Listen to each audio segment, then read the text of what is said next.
Hello and welcome to this video. In this video we are looking at the different keyboard shortcuts in Excel. It's worth noting that the ones I'll go through in this video are just for Windows, but I will put in the description box below the equivalent ones for Mac as well. So I'll just talk through some of the probably common ones. So we have Ctrl N, which helps you to open a new workbook. Ctrl S allows you to save. Ctrl P allows you to print. Ctrl F allows you to find some data. Ctrl O allows you to open an existing workbook. Ctrl C allows you to copy data.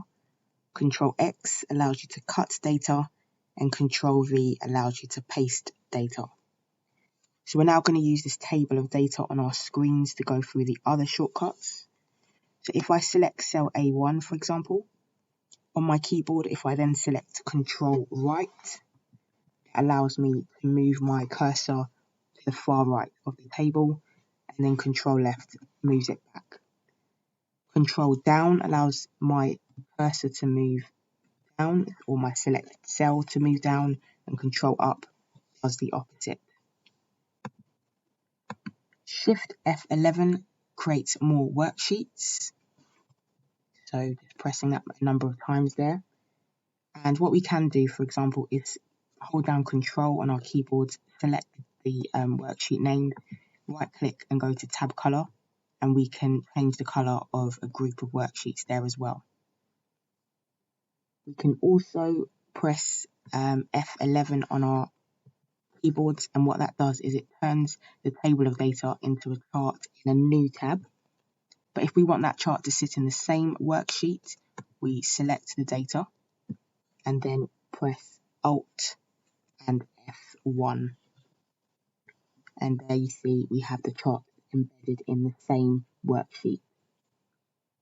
Just going to undo that by pressing Ctrl Z, which is another shortcut, and Ctrl Y is worth noting is to redo something as well. Pressing Tab allows us to move to the right of a particular row. Pressing Shift Tab moves us the opposite way. Shift and Right allows us to select a number of cells to the right, and then Shift and Left allows us to do it the other way.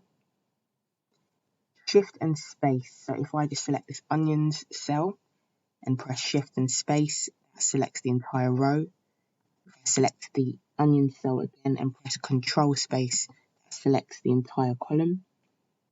Control, Shift and Space allows us to select a particular area of data. If I select out of that, Control, Shift and Space helps us select the entire worksheet.